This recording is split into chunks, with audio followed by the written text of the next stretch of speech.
Welcome to KR engineering and career guidance YouTube channel. మరి 24వ తేదీ ఆఫ్టర్నూన్ షిఫ్ట్ అంటే షిఫ్ట్ 2కి సంబంధించి మార్క్స్ వర్సెస్ పర్సెంటేజ్ ఎలా ఉండొచ్చు అని మనం ఎక్స్పెక్ట్ చేసినట్లయితే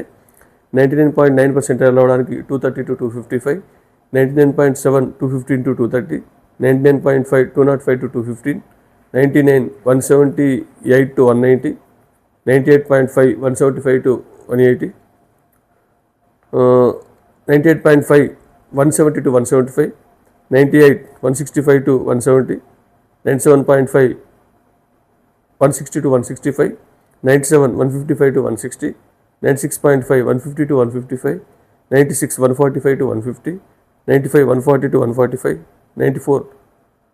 130 to 138, 93 110 to 120 to 130, 92 110 to 100 మనకు 100 నుంచి 110, 91 105 to 110, 90 95 to 100 మధ్యలో మార్కులు వచ్చే వరకు వచ్చే అవకాశం ఉంది.